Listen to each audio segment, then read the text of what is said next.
Imagen en directo del puerto de la Luz y de Las Palmas. Bueno, lo que se puede ver desde allí, desde la zona del Sebadal, se observa perfectamente la densidad de la calima persistente, la dificultad para ver a corta distancia.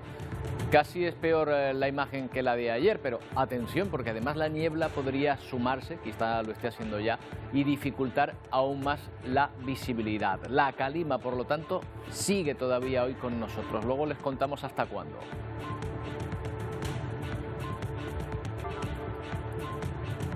¿Qué tal? Buenos días. Más de una semana después de los terremotos, el tiempo para los rescates se termina y llega el de la atención a quienes lo han perdido todo. Sin casa, sin familia en muchos casos. Muchas están buscando alojamiento para las decenas de miles de personas que además se enfrentan al duro invierno, sin un techo. Aunque la situación en Siria es aún peor, con menos víctimas totales, pero en medio de una guerra civil que dificulta la llegada de ayuda. Un drama sucede a otro en la zona cero del terremoto.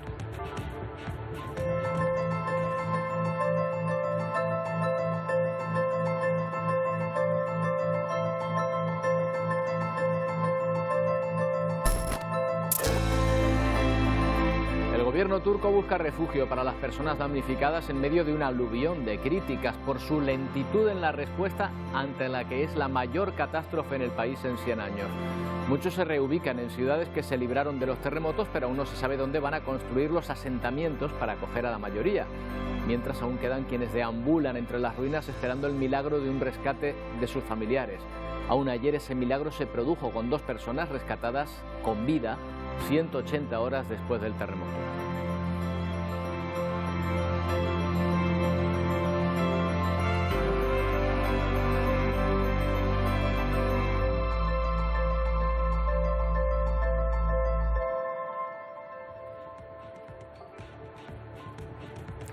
Y la crisis de los globos sigue tensando las relaciones entre China y Estados Unidos, donde la portavoz de la Casa Blanca ha tenido que hacer un desmentido de la Ben que a muchos periodistas presentes les provocó incluso la risa.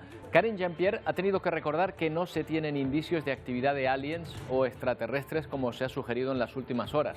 Claro que horas antes, un portavoz del Pentágono, el Departamento de Defensa de Estados Unidos, no descartaba esa posibilidad. Episodios anecdóticos dentro de un problema serio que enfrenta a las 2 mayores superpotencias mundiales. Y aunque no se habla tanto de ello, hay otra epidemia que debería también inquietarnos, la que está matando a las abejas en todo el mundo. La mayoría de plantas se reproduce gracias a la acción de estos insectos, así que pueden imaginar el daño en el ecosistema y los problemas que causaría el descenso de su población. Por eso se ha tomado la decisión de vacunarlas contra la enfermedad que las está diezmando. La vacuna se está probando aquí en España, junto a otros países. Sus responsables nos van a explicar dentro de un rato cómo se vacuna a una abeja. Pero empezamos con economía. Ayer la Comisión Europea nos daba, oh sorpresa, una buena noticia. El año económicamente hablando ha comenzado mejor de lo esperado, por lo que deja atrás el fantasma de la temida de recesión. De hecho, se prevé que este año el PIB de la eurozona crezca un 0,9%, y estos son ya 6 décimas mejor que la anterior previsión. También se espera que la inflación se modere. Ambas tendencias son debidas en parte a la caída del precio del gas. Además, dentro de esa buena tendencia europea, España va a encabezar ese crecimiento con una previsión del 1,4% para este año.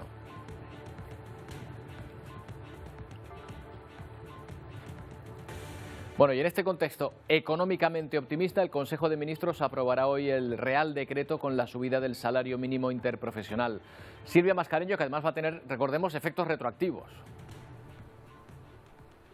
Sí, una subida del 8% que supone pasar de los 1.000 euros actuales a 1.080 euros en 14 pagas y, como decías, con efecto retroactivo. Esa subida afectará a más de 2,5 millones de trabajadores en toda España, especialmente en aquellas comunidades autónomas con los salarios más bajos, entre otras Canarias, pero también Andalucía y Extremadura, y a sectores como el agroalimentario y el sector servicios. Esa medida llega a la mesa del Consejo de Ministros tras el acuerdo alcanzado por el Ministerio de Trabajo de Yolanda Díaz y los sindicatos, pero sin los empresarios, que se descolgaron argumentando que en tiempo de inflación no es momento de recortar aún más la cuenta de beneficios de las empresas. Así que esa medida se aprueba hoy con el beneplácito de los sindicatos, pero no de los empresarios, y la anotarán los trabajadores en la nómina de este mismo mes. Y volvemos a centrarnos en las terribles consecuencias de los terremotos de Siria y Turquía. Durante esta semana hemos intentado entender la fuerza del seísmo, pero quizás esta imagen nos dé una idea de su fuerza. Es una enorme grieta que generó el movimiento. Ahí la ven, mide hasta 200 metros de ancho en algunos puntos y 30 de profundidad. Atraviesa un campo de olivos en la provincia de Hatay, esto es la frontera con Siria, que es una de las más afectadas. Cuentan algunos vecinos de la zona que durante el terremoto oyeron un gran estruendo y que de ese campo que se abrió de repente, en medio de la nada, salió una fuerte luz, un fuerte destello a su lado.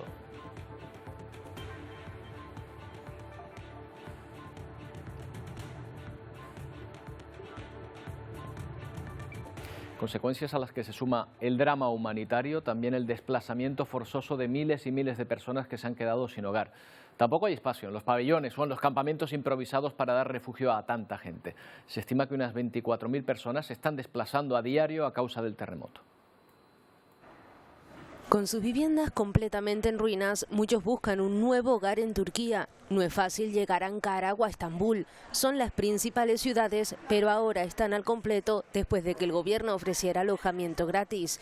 Por contra, son muchos los que se quedan así, en un limbo. Como esta pequeña granja donde los animales, además de soportar temperaturas de 9 grados bajo cero, también se han quedado sin techo. Cerca de allí, este vecino habla de cómo en cuestión de horas convirtieron un invernadero en un refugio para las familias de las zonas rurales.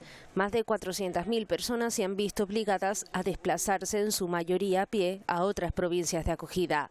Esto en Turquía, porque si vamos a Siria, la realidad, aunque es similar, es muy distinta. No hay hoteles, tampoco transporte y muchas familias tienen que limpiar los escombros para continuar con su vida en el mismo lugar donde su hogar desapareció. Otras mientras intentan pasar la noche en colegios o en pabellones. Pero hay quienes, como Amina, se niegan a abandonar lo poco que les queda. ¿Y qué más puedo hacer?, se pregunta esta siria de 84 años que no quiere irse de su vivienda en Alepo. A pesar de que la policía ha ido en varias ocasiones, se reafirma: no voy a dejar el que ha sido mi hogar durante 45 años. Una de las razones para que países como Irán o China pidan a Occidente que se levante las sanciones impuestas contra el gobierno de Siria y que se agilice así la entrega de ayudas civiles. Según cifras del gobierno turco, 42.000 edificios de 10 ciudades se derrumbaron o necesitan ser derribados urgentemente. De ayudar allí mismo, en Turquía acaba de regresar José María Madero Rodríguez, es ingeniero de edificación, bombero voluntario. Le movilizó la ONG Acción Norte Vitoria para labores de análisis de estructura. ¿Qué tal, José María? Buenos días. Hola, buenos días. Bueno, aquí recuperando un poco el descanso. Que han sido días muy duros. Me imagino. ¿Qué sensaciones traes de allí? ¿Cómo vienes el pensamiento a alguien que ha estado tan cerca del infierno? Hombre, es un rebumbio de sensaciones. Primero el agotamiento físico, porque han sido jornadas de trabajo muy duras, y después la parte anímica de desgraciadamente no he podido sacar nadie con vida y haber sido partícipe en primera plana de la destrucción tan grande y tan dantesca como está la ciudad prácticamente al suelo, el drama de las familias esperando por sacar a sus familiares. Bueno, supongo que a medida que vayan pasando los días se irá gestionando todo, pero por ahora estoy un poco como de resaca, como quien dice. Claro, me imagino. ¿Cuál era tu labor allí, José María? Cuéntame. Y bueno, yo soy ingeniero de edificación, pertenezco a esta ONG desde hace muchos años. Y bueno, ellos me llevaron para allá para analizar las estructuras, para ver si era seguro entrar en ciertas estructuras. Porque claro, el problema que tienen los colapsos, este tipo de colapsos, es que la estructura queda completamente desquebrajada y quedan zonas por las que no se pueden entrar. Y entonces, bueno, pues mi labor principal era analizarlas todas para ver si era posible. Incluso tenía que entrar yo a las estructuras interiores para analizar desde dentro si había que controlar de alguna manera, si era seguro entrar o no. Claro, porque debe ser difícil entrar en una estructura colapsada para rescatar a alguien, ¿no? Todo eso es un territorio absolutamente inestable, ¿no? Claro. El procedimiento es que, bueno, el procedimiento es el siguiente, y es que cuando nos dan un punto en el que posiblemente hay una vida, pues metemos a los perros de vivos. Si el perro nos marca que están vivos, el perro nos marca una zona, no nos marca un punto concreto. Entonces, una vez nos marca ese punto, pues nosotros vamos intentando hacer huecos para llegar hasta el sitio. Eso implica hacer gateras, como si estuviésemos en una mina, básicamente. Ahí hacer un agujero, apuntalándolo por los lados para poder ir entrando y accediendo, porque no sabes dónde está la víctima y en qué condiciones está. Entonces, primero llegar hasta ellos y después buscarte la vida para poderlo sacar. Claro, me dice José María que no tuvieron suerte, que no pudieron encontrar a nadie con vida. No, tuvimos 2 ocasiones en las que habían vivos confirmados por los perros y bueno, pues cuando no llegamos a ver a la víctima, pero sí tuvimos certeza de que ya estaba fallecido, porque una vez metido, o sea, los perros nos marcaron, nos metimos para adentro y a mitad de la operación volvimos a meter a los perros y ya los perros no nos marcaban nada. Y eran unas zonas que estaban muy peligrosas y bueno, si es una persona que está viva, pues te da igual, no te da igual, pero no pones en tanta tela de expresión la seguridad y continúas para adelante, pero cuando ya el perro te dice que no hay nadie vivo, ya desistes de tu labor y te das la vuelta. Claro. Lo que sí ayudamos a sacar a varios cadáveres que estaban bastante atrapados, por lo menos para que sus familiares pudiesen despedirse de ellos. Bueno, algo es algo, por lo menos ese consuelo que queda para los familiares, efectivamente. Sí. Estábamos viendo, José María, mira, aquí tenemos imágenes de equipos de rescate descansando como pueden, ¿eh? Estas imágenes son concretamente de Antioquía, de la provincia turca de Hatay, y vemos aquí equipos intentando descansar de cualquier manera ahí a la intemperie. No sé si fue su caso o tuvieron apoyo logístico suficiente. No, más a ver, nosotros fuimos siendo independientes, llevando todo el material por nuestra parte, pero al final la situación es la que te marca el descanso. Nosotros tenemos jornadas de trabajo de pues, prácticamente de 20 horas diarias. Yo creo que en 5 días he dormido pues 5 o 6 horas nada más, porque claro, no te puedes permitir el lujo de echarte a dormir. Hay gente que está dentro de una estructura y está necesitando que tú la saques. Entonces, claro, esas imágenes que estás viendo son de compañeros que también están allí que están intentando descansar en los ratitos que tenemos libres y poco más, pero ahí lo prioritario es el trabajo, el trabajo, el trabajo y el trabajo.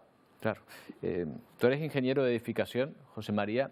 Se han caído 42.000 edificios y la verdad es que la fuerza del terremoto debió ser terrible, pero ¿te vuelves con la sensación de que algunos de esos edificios se han caído demasiado rápido, demasiado fácilmente? Hombre, cuando estás en el terreno y estás in situ te das cuenta de que los materiales de construcción son materiales muy pobres, con técnicas de construcción muy antiguas, muy en desuso, y a eso le sumas de magnitudes de 7,4 y 7,8 en la escala de Richter de terremotos, lo ilógico es que queden edificios en pie, básicamente. Que es lo que me sorprendía, que ahí en Adiamán, que era la ciudad en la que estábamos nosotros, había edificios con que tenían patologías severas de estructuras, continuaban en pie. Se ve que esos edificios se hacían un poco más modernos, ¿no? Pero es que estamos hablando de unas magnitudes muy grandes. La tierra tiembla de una manera tan grande que muy pocos edificios están preparados para él.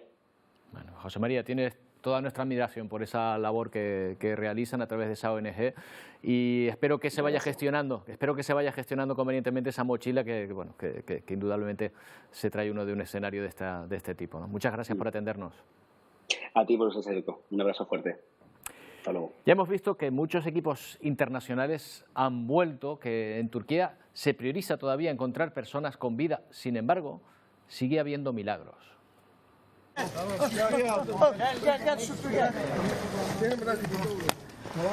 Este joven de 18 años ha sido rescatado hoy mismo, este martes. Le han salvado unos militares turcos que trabajaban en la ciudad de Adiyaman.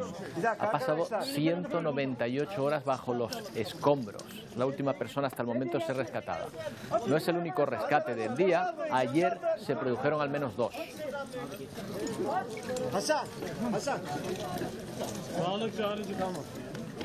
Ya ven, 3 rescates en las últimas horas, cuando han pasado ya pues más de una semana desde la catástrofe. Pero, ¿cuánto puede resistir el cuerpo humano en circunstancias extremas?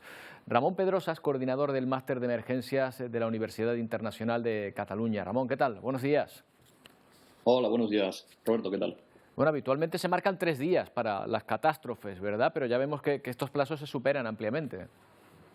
Correcto, efectivamente es complicado dar una cifra de horas exacta porque hay muchos factores que intervienen. Entonces, decir 72 horas, que es lo que se viene diciendo habitualmente, a veces, hay que tener en cuenta diversos factores. ¿Cuáles serían los que influyen en mayor medida en la supervivencia? En mayor medida, tal como explicaba anteriormente el compañero José María, el tipo de atrapamiento que ha sufrido la víctima. Es decir, dónde ha quedado atrapada y cómo ha quedado atrapada. ¿Tiene acceso a una ventilación? ¿Tiene acceso a oxígeno? a respirar correctamente, a poder liberar ese CO2 que liberamos, tiene acceso a hidratación, tiene acceso a alimentos. ¿Ha quedado atrapada, sepultada? Porque si ha quedado atrapada, el siguiente factor que interviene son las lesiones que presenta el paciente. Es decir, si es un paciente que ha quedado atrapada, hay un síndrome que se llama síndrome de aplastamiento o crash syndrome, en el que a partir de las 4 o 6 horas nosotros empezamos a liberar por ese atrapamiento una serie de toxinas al torrente sanguíneo que no son nada beneficiosas. O, por ejemplo, que el paciente haya sufrido un traumatismo grave, una fractura de pelvis, una fractura de cadera, donde el paciente pierde mucha sangre de manera interna. O incluso factores de salud predisponientes. Si es una persona que es diabética, que no tiene acceso a su medicación, un paciente cardiópata, y sobre todo las edades extremas, tanto los niños como los adultos tienen más difícil sobrevivir a estas situaciones porque sus mecanismos de compensación son, no son como los de un paciente adulto sano. Y por último, hemos de tener en cuenta la climatología. Tener en cuenta que Turquía y Siria están a temperaturas invernales y que una persona sobrevivir sin poder moverse, sin poder generar calor a estas temperaturas, lo tienen complicado. Claro, lo mismo las temperaturas son gélidas allí. Oye, pero nos ha sorprendido ver a niños de muy corta edad sobrevivir muchísimo tiempo. Es sorprendente, ¿no? Que, como tú acabas de decir, los pequeños, los mayores quizás son los que menos posibilidades tienen y sin embargo aún así tienen la fuerza para conseguirlo. Correcto. Aquí hay dos cosas a tener en cuenta. Primero, hay que tener en cuenta que son hechos excepcionales. Estamos hablando de que a partir de las 200 horas que ya se están produciendo es muy difícil rescatar a personas con vida, a no ser que hayan quedado confinados de manera que, como comentaba anteriormente, tengan acceso a oxígeno, se puedan hidratar de alguna manera con agua de las paredes, de tuberías, etcétera, etcétera. Y este tipo de atrapamiento es el que, hace que veamos, estos rescates in extremis pasadas tantas horas, que son, como ya decimos, excepcionales. Después habrá que ver la evolución de ese paciente en el hospital de manera inmediata, a ver claro. si es positiva. A veces, Ramón, vemos estructuras completamente desplomadas y parece mentira que pueda haber alguien vivo debajo. Lo que ocurre es que puede haber pequeños encapsulamientos, ¿no? Que hayan quedado zonas, digamos, entre medio, que hayan quedado libres de aplastamiento. Correcto, esto lo vemos también lo vemos en el entorno civil. Cuando hay un derrumbe en una obra, los que sobreviven son aquellos que han quedado como encapsulados. Es así un poco siniestro, pero es como si fuera un ataúd. Han quedado entre paredes de cemento y por este motivo sobreviven. Sí que es cierto que en estructuras o en viviendas construidas en precario es más difícil que se produzcan estas situaciones por el tipo de construcción, por el tipo de materiales que utilizan. Claro. Si se introduce ahora maquinaria pesada, Ramón, ¿se reducen las posibilidades de supervivencia de quienes hayan podido estar bajo los escombros? ¿O al contrario? El hecho de introducir maquinaria pesada no tendrá una relación directa. Cuando se decide introducir maquinaria pesada es porque ya han pasado probablemente más de 2 días desde que se ha rescatado la última víctima con vida. Cuando se empieza a introducir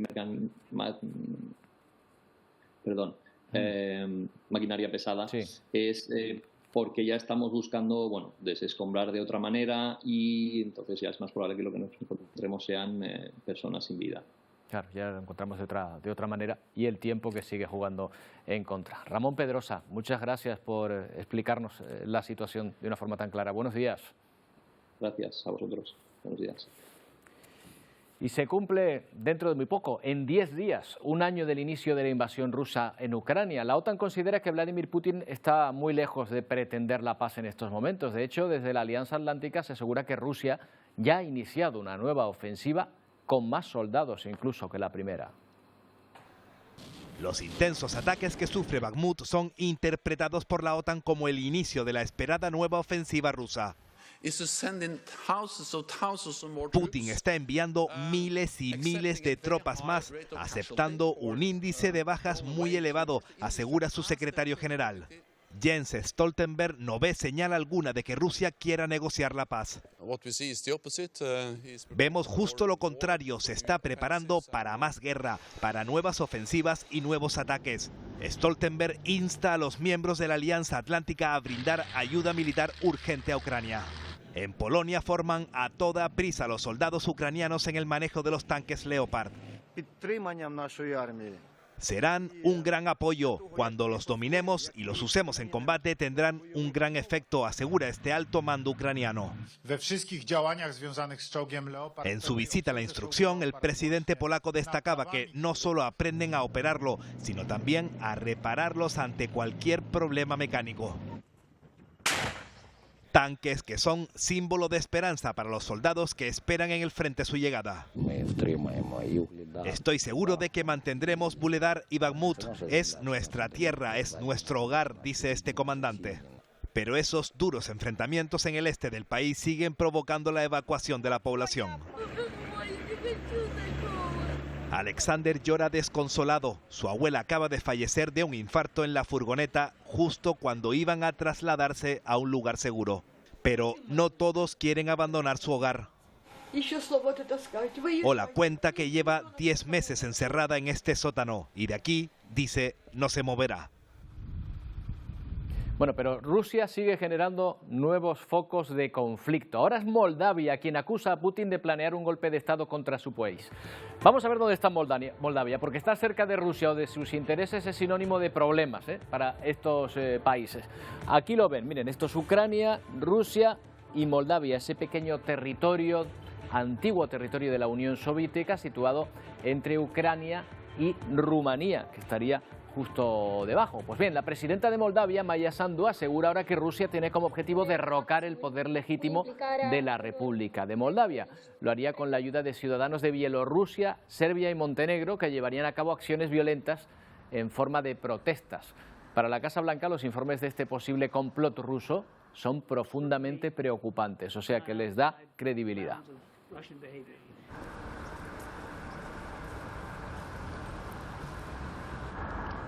Ecos de Guerra Fría y de visitantes de otros planetas. Parece el argumento de una serie, pero es de lo que se habla ahora mismo en Estados Unidos a cuenta de los objetos voladores no identificados que han sido derribados por su fuerza aérea. Como no se han podido identificar a algunos de ellos, el Pentágono asegura que todas las posibilidades estaban abiertas, incluso que sean de origen extraterrestre. Pueden imaginar el revuelo mediático. Incluso la Casa Blanca ha tenido que salir a la palestra a negar la presencia de alienígenas. I'm not.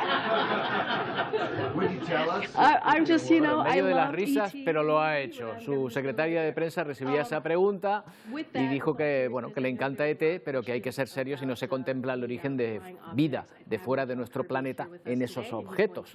Ahora, contando con el globo espía chino, ya son 4 los artefactos derribados y se sospecha más de China que de una civilización de otro planeta. No hay, nuevamente, no hay indicios de extraterrestres o actividad extraterrestre con estos derribos recientes. La Casa Blanca hizo la aclaratoria, pero aún no define los objetos derribados desde el viernes, su procedencia o propósito. No entendemos exactamente lo que estamos viendo. A medida que sigamos los esfuerzos de recuperación de algunas de las cosas que hemos derribado, sabremos más.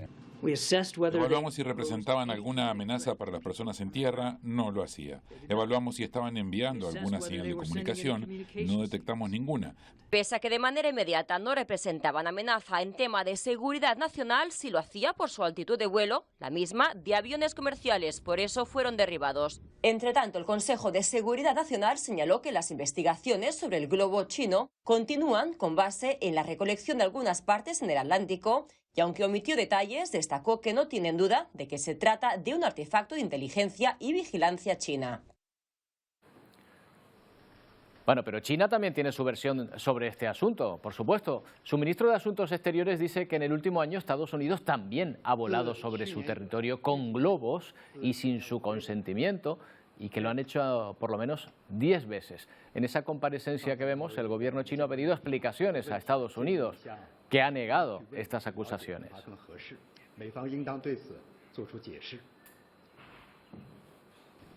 En Estados Unidos lo que han tenido es un nuevo tiroteo, esta vez en la Universidad de Michigan, y que ha provocado al menos 3 muertos y 5 heridos. La policía ha encontrado sin vida al sospechoso del ataque. Sobre las 8:15 de la noche, hora local, un hombre con gorra, máscara y armado accede al complejo y ejecuta 2 ataques en los edificios de la Universidad Estatal de Michigan. En el tiroteo, 3 personas fallecen y 5 resultan heridas. Mi teléfono comenzó a estallar con mensajes de texto y llamadas. Mantente a salvo. Cerré la puerta y me encerré en el armario, relata Jack Dell, estudiante de primer año. Fue realmente aterrador, no voy a mentir, cuenta este otro. Rápidamente, varios equipos de la policía rodean el recinto e intentan bloquear la salida del tirador. Los supervivientes al tiroteo salen corriendo despavoridos y tratan de ponerse a salvo. Quiero felicitar a los estudiantes y a nuestra comunidad por cómo reaccionaron. Es por eso que muchos han podido escapar, dice Rosman, inspector jefe de la policía de la universidad. Mientras el sospechoso, este hombre del que todavía no ha trascendido la identidad, pero sí algunas fotografías, logra huir a pie. Comienza entonces una persecución por la zona hasta que las fuerzas de seguridad lo acorralan. Finalmente, y según la policía, acaba disparándose con su propia arma. La investigación continúa abierta. Seguimos en Estados Unidos, en Nueva York. El conductor de un camión de mudanza ha atropellado a 8 personas y podrían haber sido más si no vean cómo ese peatón se salva por milímetros. Antes de llegar a él, el camión se lleva por delante al conductor de una moto que también acaba por los suelos. Finalmente, y tras una larga persecución por el barrio de Brooklyn, uno de los más populosos de la ciudad, termina empotrado contra un coche de policía. El conductor está detenido, 2 de los heridos están críticos y otros 2 graves.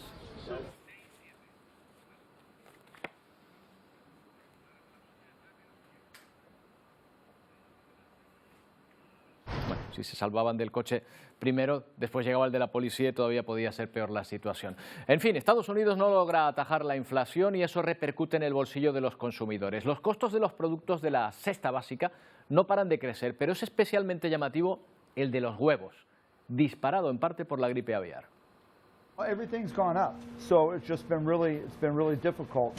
Es de lo que se queja precisamente este granjero de California. Se llama Frank y cuenta que los precios de la alimentación de las gallinas se han duplicado. El empaque se ha incrementado entre un 25 y un 40% y también el combustible se ha encarecido, además de la mano de obra. Vamos, que ha subido todo. Y además a todas estas el margen de beneficio es cada vez menor. Dice que la mayoría de granjeros de la zona están en su misma situación.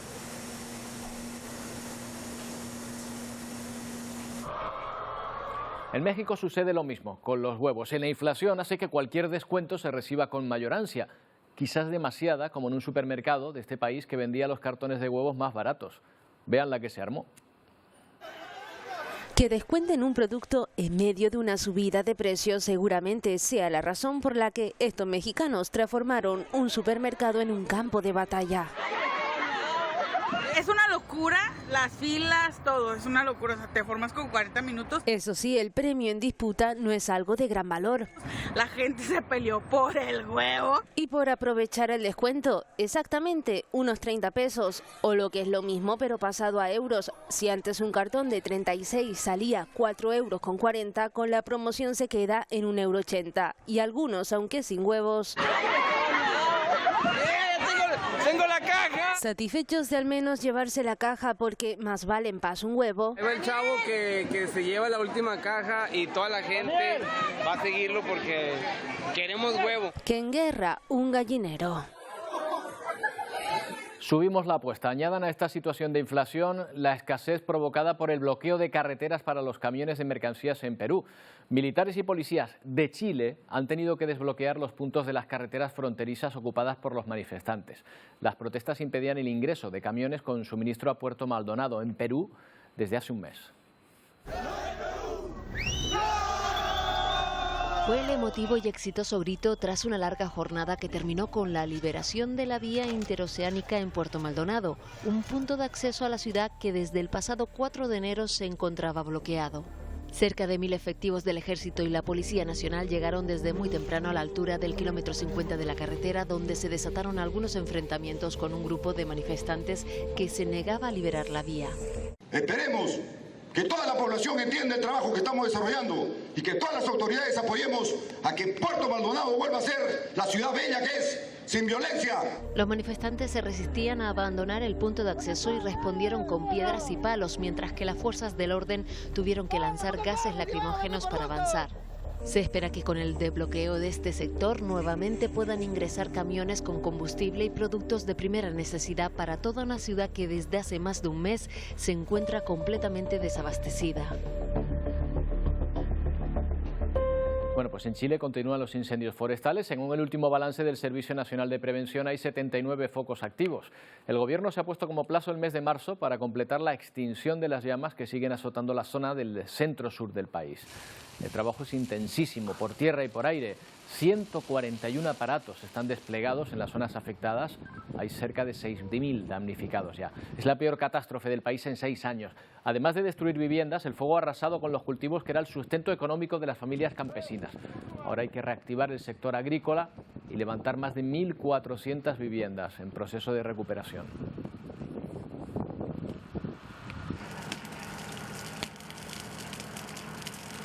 En Colombia, un hombre se mostraba así de indignado después de que un banco le obligara a personarse en la entidad, a pesar de que pocas horas antes había sido operado. Es inconcebible que una persona que fue operada de la columna... Pues así le obligaron a ir, en camilla, incluso con las vías puestas. Tuvo que acudir Hernán, enfermo de cáncer, en cuidados paliativos, a reclamar el dinero de su pensión para poder pagar los gastos médicos. La entidad le exigió que estuviera allí en persona, si no, no se lo daba. Claro, ante el revuelo que ha levantado, el escándalo, ha hecho que la entidad abra una investigación, pida disculpas a Hernán y asegure que va a depurar responsabilidades. Con estas imágenes, con este escándalo, les dejamos. Volvemos enseguida, no tardamos.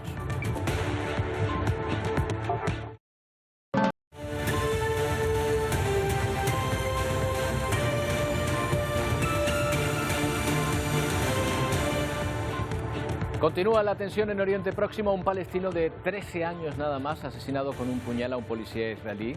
El asesinato se produjo ayer en una guagua que se acercaba a un campo de refugiados palestinos en las afueras de Jerusalén. El policía fallecido tenía solo 22 años. El joven que lo atacó fue arrestado.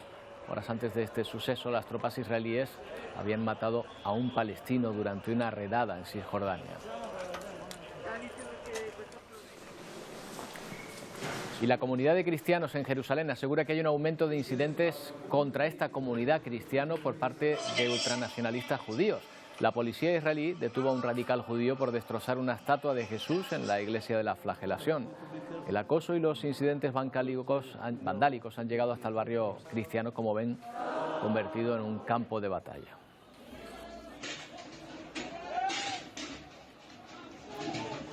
Mientras, miles de israelíes se manifestaban este lunes contra los planes de su primer ministro, Benjamin Netanyahu, de reformar el Poder Judicial, debilitando la capacidad de la Corte Suprema para derogar la legislación o fallar en contra del Ejecutivo.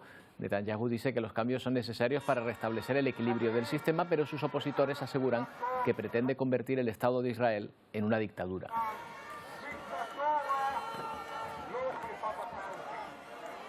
Bueno, y vamos con una epidemia que debería preocuparnos, la que está matando a millones de abejas. Se ha convertido en una preocupación mundial, hasta tal punto que se está incluso desarrollando una vacuna para ayudar a la supervivencia de estos insectos. Hablamos de ello. Antonio Cárdenas, ¿qué tal?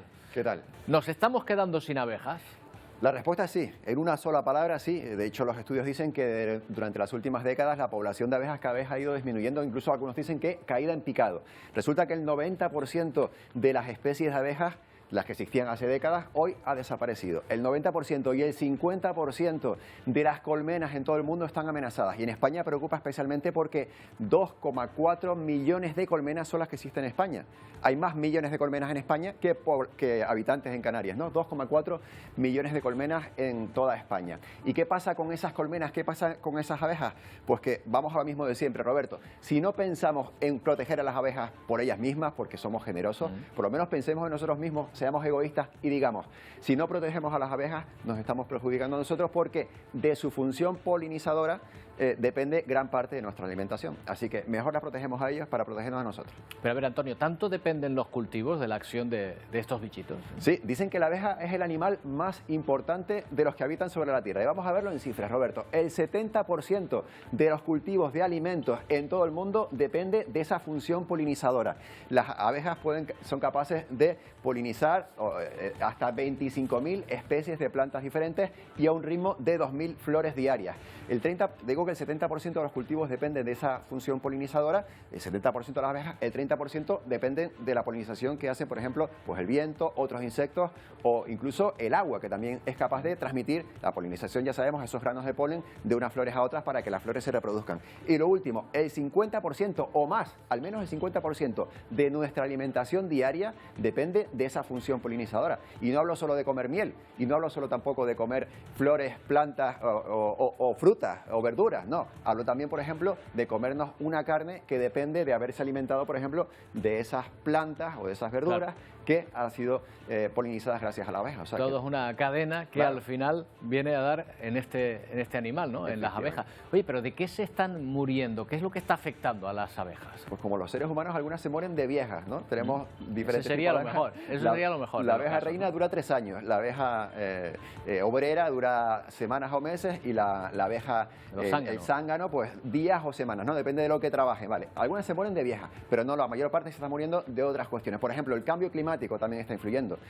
Las diferentes temperaturas, los fenómenos meteorológicos extremos, las sequías influyen en las abejas. La urbanización, que los seres humanos estemos convirtiendo los territorios en más urbanos y menos rurales, también influye en la muerte de las abejas. La deforestación, pero también está influyendo una enfermedad, de ya vamos a hablar enseguida, Roberto, que está haciendo que las abejas, que las larvas de las abejas se infecten con una bacteria y eso haga que las abejas tengan una capacidad de sobrevivir limitada.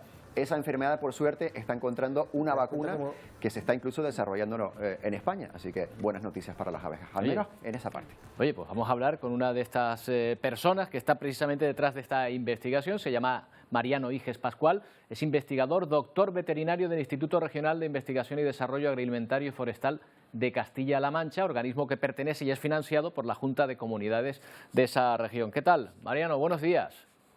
Hola, Roberto. Buenos días. Bueno, ¿en qué consiste esta enfermedad exactamente que está acabando con las abejas para la que se está buscando una vacuna? Bueno, la loquia americana es una de las enfermedades. Realmente no es la más prevalente. Hay otros patógenos como varroas destructor o Nosema ceranae que son mucho más prevalentes que esta, pero evidentemente la loquia americana es una enfermedad bacteriana que produce una bacteria llamada Panibacillus larvae, que es una bacteria esporulada.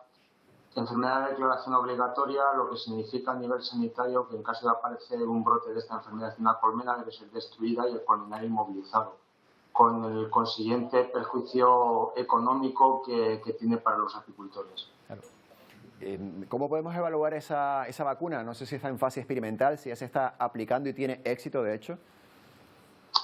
Nosotros nos contactó la empresa propietaria de la patente, que es una empresa americana, para preguntarnos si teníamos la capacidad de participar en un estudio multicéntrico a nivel de laboratorio que estaba encaminado a demostrar que esta aplicación, que esta vacuna, era eficiente para proteger a las abejas en el laboratorio frente al patógeno, frente a la enfermedad.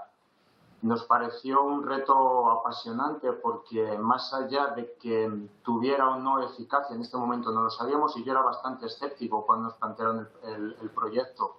Más allá de que tuviera eficacia contra este patógeno, abría la puerta a aplicar una nueva tecnología, una nueva manera de hacer terapia frente a las enfermedades de las abejas, lo cual nos parecía tremendamente importante porque las especies menores y en concreto las abejas, pues hay importantes vacíos terapéuticos, hay algunas enfermedades que no tienen tratamientos registrados y nos parecía que era una gran aportación la que podíamos hacer al sector. Entonces, dimos nuestro visto bueno y se realizaron las pruebas, en primer lugar, a nivel de laboratorio. Oye, Mariano, ¿cómo se vacuna una abeja? Seguro que con agujas así como a nosotros no, ¿verdad? No, realmente esto me lo han preguntado mucho estos días, ¿no? Lo novedoso de esta técnica es que se vacuna, entre comillas, a la reina. Se le aplica a la reina y a las nodrizas, que son las que le dan de comer la real, un alimento que lleva la bacterina, que lleva el producto, que al llegar a la reina provoca en esta una respuesta inmunitaria que lo que se ha visto es que se transmite a la descendencia. O sea que realmente sería muy sencillo de aplicar. Claro, con que apliquemos a una, a la reina, ya digamos que ya vacunamos a la colmena, ¿no? Parece que es así, ¿no? Correcto, sí, es de suponer que esta inmunidad se transmite a la descendencia de una manera eficiente.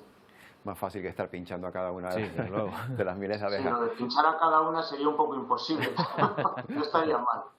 Claro, claro. Y lo último, hablábamos antes de la importancia que tienen las abejas en todo el mundo, que parece un insecto, bueno, es un insecto de hecho muy pequeño, pero que sí que tiene esa relevancia. ¿Es verdad que están desapareciendo tantos y a ritmo tan alto, tantas abejas?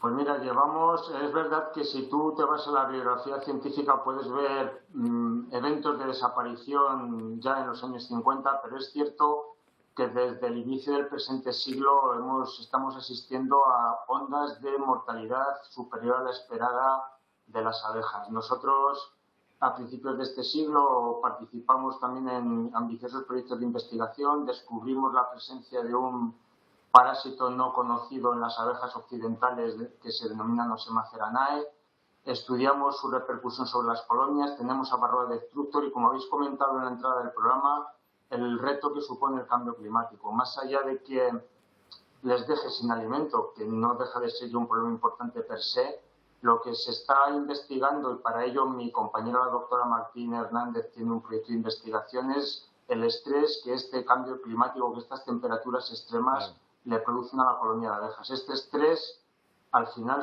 puede suponer un déficit en su respuesta inmunitaria ante enfermedades, ante plaguicidas y ponerlas realmente en jaque.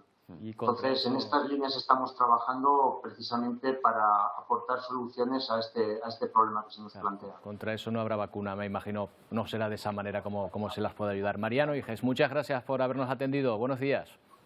Buenos días, muchas gracias a vosotros por vuestro interés. Bueno, Antonio, ya sabes, si vemos una abejita, además acordándonos de la abeja maya, que era, ¿no? Bueno, la tuya, yo no había nacido, seguramente la tuya. Wendy y Pedro, pues tampoco, a lo mejor no saben quién era, pero vamos, los que tenemos ya alguna edad nos acordamos perfectamente. Compañeros, ¿qué tal? Buenos días. Nos pilla jovencitos. Nos pilla un poco jovencitos a nosotros, las cosas como son. Roberto, ¿qué tal? Muy buenos días. Pues hoy aquí en Ponte al Día vamos a estar en directo frente a las puertas del Parlamento de Canarias en Santa Cruz de Tenerife, allí en esa concentración, en esa manifestación convocada por los policías locales de Canarias. El motivo de la propuesta es que a su juicio consideran que en el anteproyecto de ley que va a regular su funcionamiento no se han tenido en cuenta sus principales reivindicaciones. Vamos a estar allí, también vamos a hablar con ellos para que nos expliquen cuáles son esas reivindicaciones que hacen ante el Parlamento de Canarias, pero tenemos otros asuntos, claro. Oye, que sí. 14 de febrero, día de San Valentín. Claro. Hoy les tenemos preparados un programa con mucho amor y pasión. Oye, ¿sabían ustedes que los canarios gastan de media 60 euros en sorprender a sus parejas? Hoy vamos a hablar de este y muchos más datos. Vamos a poner el foco también en cómo los establecimientos pues viven este día de San Valentín. Y oye, que es un buen día para pedir matrimonio, hincar rodilla, como quien dice. Pero lo cierto es que hoy vamos a hablar precisamente, vamos a hacer un resumen de esas pedidas de mano más cursi, sobre todo para aconsejarles lo que no deben hacer. Bueno, lo que decíamos, un programa muy cargado de amor hoy. Roberto, en tan solo unos minutos. Hasta ahora. Como tiene que ser en este día, efectivamente. Bueno, comenzamos con un repaso internacional de la meteorología, a ver cómo está la situación, no solo aquí, que estamos con Calima, Emilia, que bueno, ahora hablaremos de eso, sino un poquito más lejos, donde tienen problemas bastante más serios. Sí, la verdad que sí. Buenos días, Roberto. Sí, ¿te acuerdas que ayer hablábamos de ese ciclón, el ciclón Gabriel, que estaba muy cerquita de Nueva Zelanda? Bueno, pues ya ha llegado a ser el desastre, ha generado un desastre. Ya la estaba armando sin haber llegado, imagínate pues sí. Ahora, ¿no? Bueno, mira, realmente no ha tocado tierra del todo, se quedó a 100 kilómetros al noroeste, pero sí es verdad que ha causado estragos. De hecho, el Estado de Nueva Zelanda se ha visto obligado a declarar el estado de emergencia, algo que no había ocurrido en toda su historia, sino en 3 ocasiones, una con el COVID, fíjate, otra con un terremoto, y en esta ocasión, afortunadamente, ayer se produjeron miles de evacuaciones. Bueno, pues se han quedado carreteras cortadas, 425.000 personas sin electricidad, ciudades enteras aisladas. Claro, el ciclón Gabriel, desde luego, no ha tocado tierra, pero sí que ha causado estragos en esta zona del Pacífico. Afortunadamente no se han reportado o no se conocen daños personales y también se ha ido alejando poquito a poco, así que va mejorando la cosa, menos mal. Bueno, vamos con historias más amables, Emilia, además relacionadas un poco con el medio ambiente Y con el amor, ¿no? Un porque hoy es San poquito de todo, Valentín, porque, claro, hoy hay que celebrar el amor, mira qué bonito. Mira, ¿Qué es fíjate esto? lo ¿Qué que es se le ha esto? ocurrido a un granjero del suroeste de Inglaterra. Resulta que este señor, Winston Hobbs, se quedó viudo hace 10 años y desde entonces comenzó en su granja, suponemos, a hacer este corazón en homenaje a su difunta esposa Janet, además con el pico del corazón dirigido hacia la casa de la infancia de ella, un detalle que tenía el señor. Que tú me preguntas, ¿es legal? Pues yo te digo, no lo sé, me imagino porque está dentro de su casa. ¿Qué es bonito? También es bonito, hombre. Hombre, claro pero que sí, pero ha tenido que desbrozar, ahí bastante árbol, Lleva bastante arbusto. 10 años haciéndolo. Desde luego. Bueno, desde sí, luego. desde luego si ella está en el cielo, lo está viendo seguro. Vamos con otro corazón precisamente porque mira, ¿tienes 13 millones de euros? ¿Te sobra? Pues bueno, me pillas ahora, en fin, me pillas ahora todo es sin ponerse, cambio, ¿no? todo es ponerse. Bueno, pues por esa cantidad, por la que venden 40.000 metros cuadrados de esta isla, que está en Croacia, sí, y que es una isla, bueno, pues la conocida isla Corazón, que realmente pues se llama Galenjak. Bueno, pues en ese sitio ahora han descubierto, no hace mucho, en el 2019, que incluso llegó a estar habitada, lo que eso sí, hace 7.000 años, mucho después de que Beyoncé, porque sabes que Beyoncé celebró su cumpleaños ahí, su 39 no tenía ni idea, cumpleaños, no tenía ni Michael idea. Jordan también la visita, es uno de los sitios más visitados desde luego de Croacia, y ahora esa parte de los 142.000 metros cuadrados, pues venden esos 40.000. No sabemos lo que se podrá hacer allí, porque me imagino que será un paraje bastante protegido, Roberto. Y bastante carito para llegar allí, ¿no? Me imagino. Bastante carito. Mira, y hablando de islas, nos vamos de esta isla a una que tenemos mucho más cerquita, en La Gomera, por ejemplo, que nos queda bastante más cerca. Bueno, esta ¿Qué? historia la oí ayer. Esto es tremendo, bueno, ¿eh? pues que yo te voy a preguntar, ¿cómo llevas tú el senderismo? El senderismo bien, pero una cosa es caminar Vamos a contarle bípedo esta historia. y otra cosa es hacerlo como Vamos a contarles como un esta historia, gorila, porque ¿no? ese es el anuncio en Instagram que ponía un grupo de personas para que pasaras 2 días, eso sí, pagando 50 euros, en el Parque Nacional de Garajonay, haciendo calistenia. Calistenia es haciendo ejercicio con tu propio peso del propio cuerpo y además simulando ser un simio. ¿Qué pasa? Un paraje protegido, no se puede hacer eso en el Parque Nacional de Garajonay, pero es que además también la actividad contemplaba no solo dormir, pasar la noche en el Parque Nacional, sino también hacer fuego. Mira, te cuento que los agentes forestales se intentaron meter en este grupito de forma anónima, no lo consiguieron y al final, pues, vigilándolos, dieron con toda esta gente, los tuvieron que desalojar y, por supuesto, cada uno ya tiene su sanción correspondiente. Bueno, caminar así a 4 patas, eso no puede ser bueno tampoco, para la cadera, Yo podría intentarlo ahora, levantarme seguro que no me levanto. Bueno, volvemos aquí a las islas para hablar de Calima, ¿verdad? Las Palmas de Gran Canaria, hace un momento estábamos mirando al exterior y apenas se veía el puerto. No sé si podemos volver a mirar porque, mira, Sí, míralo. ahí lo tenemos. Te cuento que en las Palmas de Gran Canaria la densidad de la calima ha sido impresionante, se ha reducido la visibilidad muchísimo, a menos de 2 kilómetros, pero que no ha sido la isla donde más se ha reducido, porque te diré que ayer, por ejemplo, en Arrecife se superaron los 2.264 microgramos por metro cúbico de aire. ¿Te acuerdas que hablábamos ayer de la calidad del aire extremadamente desfavorable? Pues hoy esa calidad del aire extremadamente desfavorable está en prácticamente todas las islas, desde La Gomera a Tenerife, a Gran Canaria, Fuerteventura y Lanzarote. Y en Lanzarote, en Arrecife ayer, donde se superó ese umbral que te hablo de 2.264 microgramos, pues estuvo por encima de los 1.000 durante más de 6 horas. Bueno, un aire totalmente irrespirable. Hoy, afortunadamente, Roberto, aunque parezca que no, va a ir a menos, está yendo a menos de hecho, y ya se pueden atisbar, por ejemplo, en Lanzarote o en La Graciosa, que lo miramos hace un momento en el satélite, algún tipo de nubosidad baja. Bueno, está bien a lo mejor que llueva, que no sé si se espera que llueva para limpiar la atmósfera, pero ojo, que están los carnavales ahí al lado. Vale, vamos a ir viendo cómo va Todo la el mundo cosa, dice que llueva para que limpie la atmósfera, pero eso realmente no es así. Bueno, ¿No? hablaremos de eso otro día, vale. pero te comento, tenemos esa calima que se va a ir disipando. Y lo que nos preocupa es este frente que tenemos aquí con la dana que la tenemos aquí y que poco a poco se va a ir desplazando hacia el archipiélago. Durante las próximas horas va a llover, es verdad, pero de cara al viernes de cabalgata, por ejemplo, en Santa Cruz de Tenerife, no va a llegar esa precipitación y parece que escapa el primer fin de semana. Eso, bien. Titular de Titular primera. para los carnavaleros. De Venga. momento hoy tenemos nubosidad baja, ya se está yendo la calima y la nubosidad baja afecta sobre todo a Fuerteventura y a Lanzarote y a algunos puntos de la isla de Gran Canaria y del Hierro y de La Gomera. Vamos a ver qué va a pasar en las próximas horas, porque lo que vamos a tener es lo que hemos tenido días atrás, una dana, ¿no? La dana se descuelga de la circulación general, gira en sentido contrario a las aguas del reloj, nos entra viento del noroeste bastante más fresco, con humedad, carga humedad, y mira dónde se sitúa relativamente bajo respecto a las otras danas que hemos tenido. Y ustedes pueden preguntarse, claro, y si está tan bajo, ¿Puede llover tanto o más como llovió las semanas pasadas? Podría pasar porque las danas siempre dan sorpresas, pero de momento los modelos están marcando que deja precipitaciones en Fuerteventura y en Lanzarote y viento intenso desde esta noche. Es ese circulito más amarillito que se ve ahí. Vamos a ver las precipitaciones para las próximas horas. Bueno, esto es un mapa de precipitación acumulada, no es que vaya a llover mañana todo esto, pero se acumula desde esta noche hasta el viernes.